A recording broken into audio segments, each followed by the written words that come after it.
কয়েক শ্রেণীর নারী হলো জাহান্নামী, নামাজ পড়ে রোজা রেখে কোরআন পড়ে জাহান্নামে যাবে।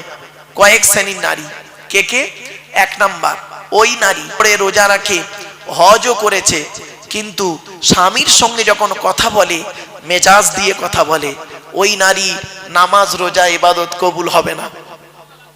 দুই নাম্বার হলো ওই নারীর প্রতি আল্লাহর গজব পড়বে যে নারী স্বামীর দুর্নাম বদনাম অন্যের কাছে করে বেড়ায়।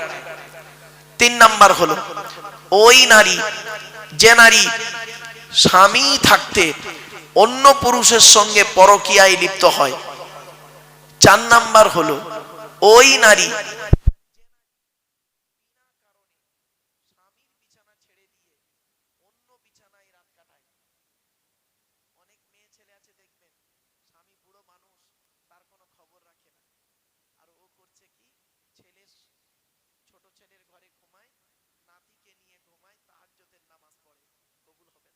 স্বামী নারাজ থাকলে। পাঁচ নাম্বার ওই নারী যে নারী তার স্বামীর পরিবারের সঙ্গে খারাপ আচরণ করে। স্বামীর পরিবারকে, স্বামীর বাপ, স্বামীর মা, স্বামীর ভাই, স্বামীর বোন, মা বোনদের বলে যাচ্ছি খবরদার। অনেক মেয়ে ছেলে আছে দেখবেন স্বামীকে খুব ভালোবাসে, স্বামীর বাপ ভাইয়ের দেখতে পারে না, স্বামীর মানে ভাই বোনকে দেখতে পারে না। ওর বাপ ভাই এলে দেখবেন আদর আপ্যায়ন খুব হয়, আর স্বামীর বাপ ভাই এলে কোনো গুরুত্ব থাকে না। ওই নারী হলো জাহান্নামী নারী। ছ নাম্বার হলো ওই নারীর প্রতি আল্লাহর গজব, জাহান্নামী নারী যে নারী তার স্বামীকে বলে তোমার সঙ্গে বিয়ে হয়ে আমার জীবন নষ্ট হয়ে গেছে, আমার মতো মেয়ে বলে তুমি বেঁচে গেলে, অন্য কেউ হলে বুঝতে পারতে। ওই নারীর প্রতি আল্লাহর গজব। বাপেরা বাড়িতে গিয়ে ভাববেন আমার মা বোনরা এই জিনিস থেকে সরে থাকুন। নারীদের সম্পর্কে বলে গেলাম, শুধু তাই নয়, অনুরোধ করে বলে যাচ্ছি এই কথাগুলো মূল্যায়ন করুন। তাই এক নাম্বার নবী বললেন কিয়ামতের মাঠে তোমাকে প্রশ্ন করা হবে স্বামী হিসাবে কতটা দায়িত্ব পালন করেছো, স্ত্রীর কতটা হক আদায় করেছো। শুনে রেখে দিন, স্ত্রীর পিতামাতার গালি দেওয়া হারাম। স্ত্রীর পিতামাতাকে, শ্বশুর শাশুড়ির গালি দেওয়া হারাম। এই কোরআনে আছে 250 রকমের হারাম। কত কত কত? 250 রকমের হারাম আছে, আর 250 রকমের হালাল আছে। তার মধ্যে একটা হারাম কি জানেন? স্ত্রীর পিতামাতার গালি দেওয়া। অনেক সময় কি করেছেন আপনি মনে আছে? ঈদের দিনে স্ত্রী খাবার তৈরি করতে একটু দেরি করে ফেলেছে বেচারা, আপনি করলেন কি তাকে ঈদের দিনে মা মাসি তুলে গালাগালি করলেন, মরা বাপটাকে কবর থেকে তুলে আনলেন, মরা মাটাকে কবর থেকে তুলে আনলেন, এনে আপনি গোসল করে নতুন জামা কাপড় পরে আতর সুরমা মেখে ঈদের নামাজ পড়ে ইমাম সাহেবের বুকে বুকে মিলছেন। হ্যাঁ, আপনি ভাবলেন আপনার ঈদের নামাজ কবুল হয়ে গেছে। এত সোজা নয়, এত সোজা নয়, বাড়ি থেকে ভাববেন। এরপরে নবীজি বললেন তোমরা তোমাদের স্ত্রীদের হক আদায় করো। তুমি নামাজ পড়বে, স্ত্রীকে নামাজের তাকিদ দেবে, স্ত্রীকে রাতের বেলা ঘুম থেকে তুলবে। ছোট্ট একটা উদাহরণ দিচ্ছি, আপনাদের এখানে গ্রামে যে মসজিদ আছে, ফজরের নামাজে কম লোক হয় না বেশি লোক হয়? বলুন না, বলুন। কম হয়। দেখবেন এই জলসা কমিটি পেরে যাবে, কালকেই ফজরের নামাজে লোক ভর্তি হয়ে যাবে। এই জলসা কমিটি পারবে একটা কাজ করলে, বলবো জলসা কমিটির লোকেরা যদি বলে মাইকে যে আজ থেকে ফজরের নামাজ পড়ার জন্য যদি কোনো স্ত্রী তার স্বামীকে ফজরের নামাজে যদি তুলে না দেয়, ওই স্বামী যদি দ্বিতীয় কোনো মেয়েকে বিয়ে করে সমস্ত বিয়ে খরচা জলসা কমিটি দেবে।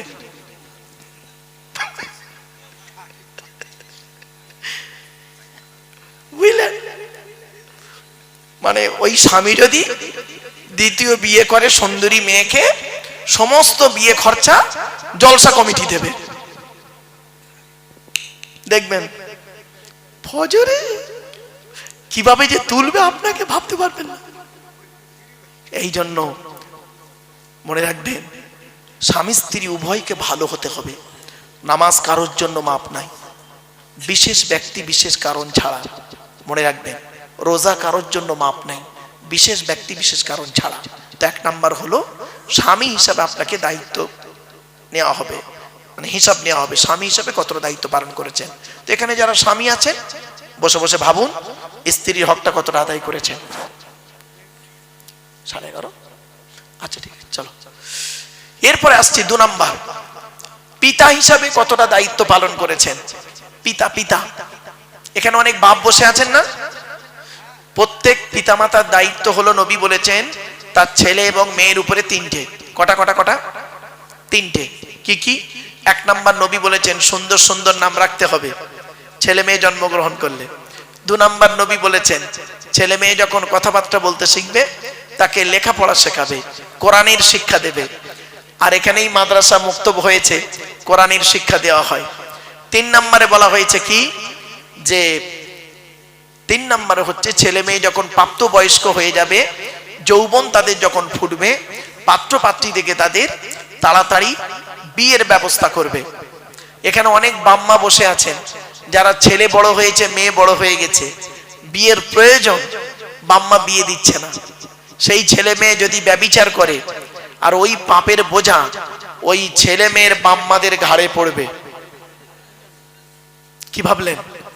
এই জন্য এই যুবক ছেলেরা, ভালোবেসে বিয়ে করা ভালো নয়, বিয়ে করে ভালোবাসা ভালো। ভালোবেসে বিয়ে করা ভালো নয়, বিয়ে করে ভালোবাসা ভালো। একটা হালাল একটা হারাম, তুমিই ঠিক করো কোনটা করবে।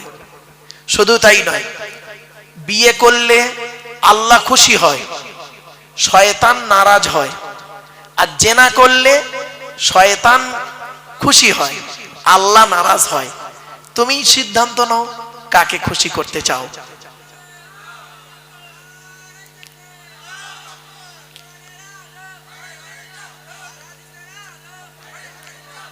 আমার বাপেরা, আলহামদুলিল্লাহ, যে বক্তার অপেক্ষায় আপনারা ছিলেন তিনি এসে গেছেন। তার জ্ঞানগর্ভ বক্তব্য আপনারা শুনবেন। আমি আপনাদের কাছে আর কয়েক মিনিট কথা বলবো বাবা, আর কয়েক মিনিটের মধ্যেই তিনি চলে আসবেন। এই 10টা কথা টপ টপ করে শুনে নেন। 1 নাম্বার হলো স্বামী হিসাবে, 2 নাম্বার হলো পিতা হিসাবে, 3 নাম্বার হলো ছেলে হিসাবে পিতামাতার কতটা হক আদায় করেছেন। এখানে বসে বসে ভাবুন, বাপের নামে দান খয়রাত করেননি, বাপের নামে কোনোদিন ফকির খাওয়াননি, বাপের রেখে যাওয়া সম্পত্তি জলকর ভোগ করছেন, বাপের কবরটা জিয়ারাত করেননি। নবীজি বলেছেন জুম্মার দিনে যদি কোনো ছেলে তার বাপ আর মায়ের কবরটা জিয়ারাত করে, ছেলের দুয়ার ওসিলায় বাম্মার কবরটাকে আল্লাহ পাক আলোয় আলোকিত করে দেয়। 4 নাম্বার হলো ভাই হিসাবে কতটা দায়িত্ব পালন করেছেন। বোনের ফারাইজি অংশ দিয়েছেন। ও মুসলমান, বাপ মারা গেছে, বাপ মারা গেছে, 20 বিঘা জলকর রেখে গেছে। তুমি একটা ছেলে, 2টো বোন ছিল, মাও মরে গেছে, পাবে কত? তুমি পাবে 10 বিঘে আর তোমার 2টো বোন পাবে 5 10 বিঘে। আগে বোনের ফারাইজি অংশ দাও, তবে তোমার রেহাই আছে, নইলে তুমি জাহান্নামী। হয়েছে? তুমি নামাজ পড়ো, রোজা রাখো, ভাই হিসাবে তোমাকে ধরা হবে কতটা দায়িত্ব পালন করেছিলে। 5 নাম্বার হলো চাচা হিসাবে কতটা দায়িত্ব পালন করেছো। চাচা, এখানে অনেক চাচা দাঁড়িয়ে বসে আছে, বাপ মারা গেছে, চাচা বেঁচে ছিলে, তুমি ভাইপোদের প্রতি লক্ষ্য রেখে রাখতে না, আরো ভাইপোদের মেরে খাবার ধান্দা করেছো। 6 নাম্বারটা খুব ইম্পর্টেন্ট, খুব ইম্পর্টেন্ট, খুব ইম্পর্টেন্ট। 6 নাম্বারটা কে জানেন? বোনাই হিসাবে ধরা হবে। বোনাই, আপনারা কি বলেন? বোনাই বলেন না দুলা ভাই বলেন? কোনটা? এই বোনাইরা কবরে ঢোক, বোনাইদের ধরবে। শালির সঙ্গে ইয়ারকি মারা, শালির হাত ধরে জলসায় গিয়ে ফুচকা খায়, খেয়ে দেবা গালে, কবরে ঢোক। বোনাইদেরকে আল্লাহ ধরবে কিয়ামতের মাঠে। শালির সঙ্গে কিরূপ আচরণ করেছিলিস? কি ভাবছেন? কোরআনে আল্লাহ বলছেন, আয়াহসাবুল ইনসানু আন ইউতরাকা সুদা, মানুষ কি মনে করে আমি আল্লাহ তাকে এমনি এমনি ছেড়ে দেব, তাকে হিসাব কিতাব না নিয়ে, কৈফিয়ত না নিয়ে? শুনে নিন, এর সঙ্গে আরেকজন আছে, কে জানেন? দেওর। কি বললাম? দেওর হিসাবে আপনাকে জবাব দিতে হবে। এই ভাবিরা শুনে নিন, আল্লাহর নবীর কাছে একদিন নারী জাতিরা এসেছে, নারীরা এসে বলছেন, ইয়া রাসূলুল্লাহ, আমরা পৃথিবীতে কাকে বেশি ভয় করব বলুন? আল্লাহর নবী বললেন, এই পৃথিবীতে তোমরা মৃত্যুকে ভয় করো? বলছে হ্যাঁ। বলছে তেমনি দেওরকে ভয় করো। দেওর হলো মৃত্যুর সমতুল্য। অনেক ভাবি আছে দেখবেন দেওরদের সঙ্গে ইয়ার কি করে, কঠিন পাপ হবে। চলো 7 নাম্বার, খালু হিসাবে আপনাকে ধরা হবে কিয়ামতের মাঠে। খালু। আর এর সঙ্গে আরেকজন আছে, ফুপুর বর, জামাই বাবু, তাই বলেন তো নাকি? 8 নাম্বারটা খুব ইম্পর্টেন্ট, খুব ইম্পর্টেন্ট। 8 নাম্বারটা কে জানেন? 8 নাম্বারটা হলো মামা হিসাবে আপনাকে ধরা হবে। এখানে যত মামা বসে আছে, মামা, আল্লাহ বলবেন তোর বোনাইটা অ্যাক্সিডেন্টে মারা গেল, 2টো ভাগনা ছিল ছোট ছোট, ঈদের সময় তুই তো ছেলে মেয়ের জামা কাপড় কিনলি, আর ভাগনা ভাগ্নির তো দেখলি না, তোর মতো মামা আজকের জাহান্নামী হয়েছে, ভাববেন বাড়িতে গিয়ে। 9 নাম্বার হলো দাদু যারা আছে, দাদু। এখানে আছেন অনেক দাদু, কি বলেন? বাপের বাপকে কি বলেন? এই দাদুদেরকে আল্লাহ ধরবে।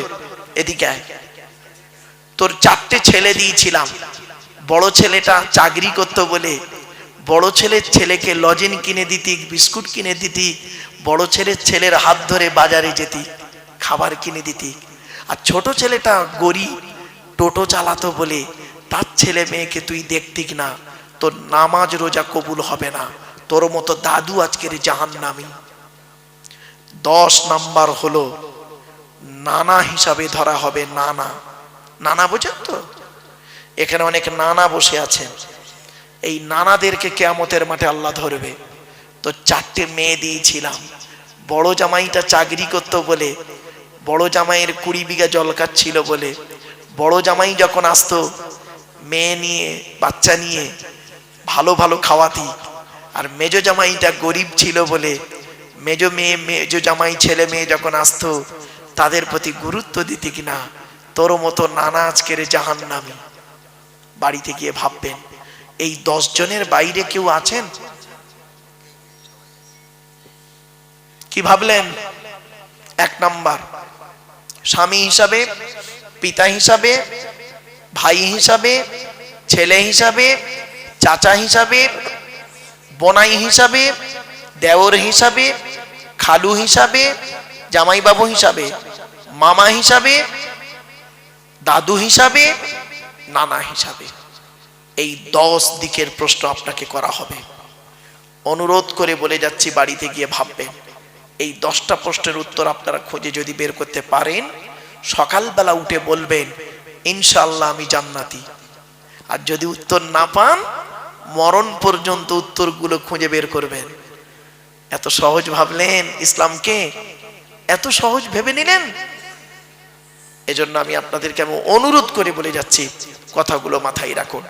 একবার দরুদ শরীফ, আল্লাহুম্মা সাল্লি আলা সাইয়্যিদিনা মাওলানা মুহাম্মদ ওয়া আলা আলি সাইয়্যিদিনা মাওলানা মুহাম্মদ। বাপেরা, আল্লাহর পরিচয় 4টে বলেছি, নবীদের পরিচয় 3টে বলেছি। লাস্ট আলোচনা, আমাদের পরিচয় হলো মাত্র 2টো। কটা? 2টো। কি কি? আল্লাহ কোরআনে বলছেন, ওমাই ইউমিন বিল্লাহি ওয়া ইয়ামাল সালিহা। আল্লাহ বললেন, 100% তোরা ঈমান আন আল্লাহর উপরে। আমাদের বিশ্বাসটা 100% আনবো কার উপরে? আল্লাহর উপরে। খেতে গেলে আল্লাহর নাম, শুতে গেলে আল্লাহর নাম, সব সময় আল্লাহকে সাথে রাখবেন। মনে রাখবেন এই পৃথিবীতে আপনার স্ত্রী, ছেলে মেয়ে, ভাই বোন, বন্ধু বান্ধব কেউ আপনার আপন নয়, আল্লাহই হলো আপনার আপন, ঠিক না বেঠি? আর আপনার রসুল আপনার আপন, বাকি সব বর্গ বাপ, মরে গেলে সব শেষ, মনে রাখবেন। তাই 1 নাম্বার হলো 100% আপনি আল্লাহকে বিশ্বাস করুন, ভরসা করবেন আল্লাহর উপরে, পৃথিবীর কোনো ব্যক্তি বস্তুর উপরে নয়। আল্লাহ পাক কোরআনে বলেছেন, ইজা আযামতা ফাতাওয়াক্কাল আলাল্লাহ, তুমি যখন কোনো কাজ করতে যাবে পৃথিবীর কোনো ব্যক্তি বস্তুর উপরে ভরসা করবে না, ফাতাওয়াক্কাল আলাল্লাহ, একমাত্র আল্লাহর উপরে ভরসা করবে।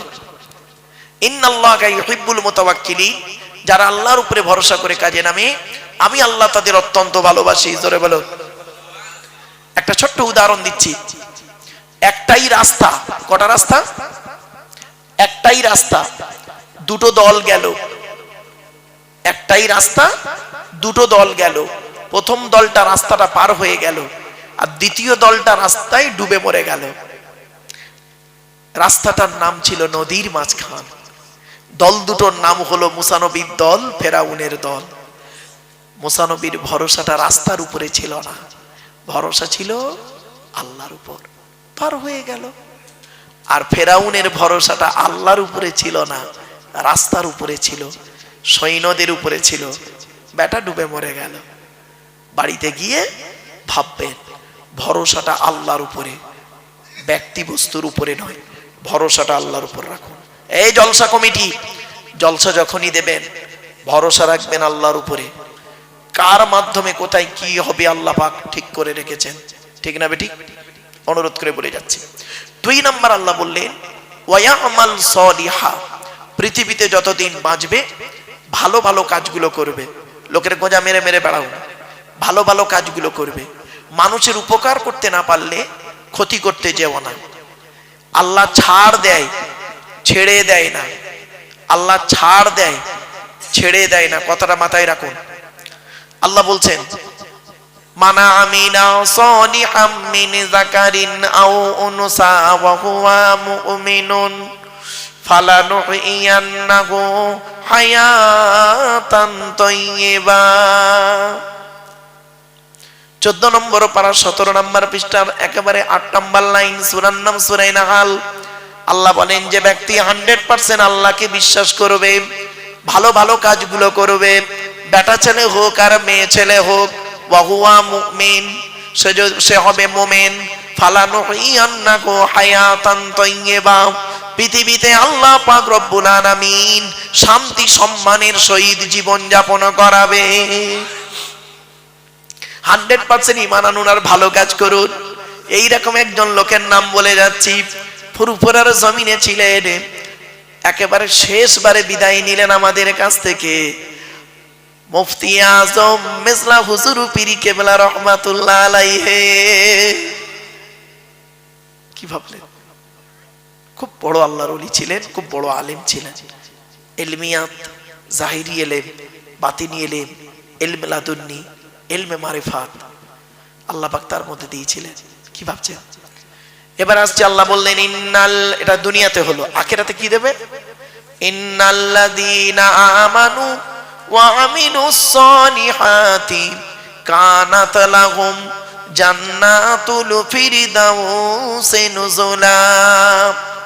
16 নম্বর পারার 3 নম্বর পৃষ্ঠার 12 নম্বর লাইন, সূরার নাম সূরা কাহাফ।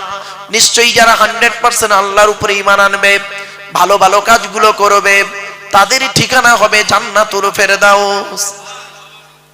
দুটো কাজ করুন, আল্লাহর উপরে 100% বিশ্বাস রাখুন, আর পৃথিবীতে ভালো ভালো কাজগুলো করে যান। আপনারা নিশ্চয়ই জানেন কোনটা ভালো কোনটা কালো। খারাপগুলোকে বর্জন করুন, ভালোগুলোকে গ্রহণ করুন। That's all. নামাজ আপনাকে পড়তে হবে, সকলেই জানি, কিন্তু নামাজ পড়ি না, এর জবাব কিন্তু আপনাকে দিতে হবে। যাকাত দিতে হবে এটা জানি, কিন্তু যাকাত দেই না। রোজা রাখতে হবে জানি, কিন্তু রোজা রাখি না, এর জবাব দিতে হবে। এজন্য চোখ দুটো বন্ধ হয়ে গেলে সব শেষ। বাপেরা, আমার পরবর্তী বক্তা এবারে আসবেন। দেখতে দেখতে আপনাদের কাছে 11:30 করে ফেলেছি বাপ। আসুন একটু রাসূলের শানে একটু দাঁড়িয়ে একটু সালাত ও সালাম পাঠ করব। ইয়া নবী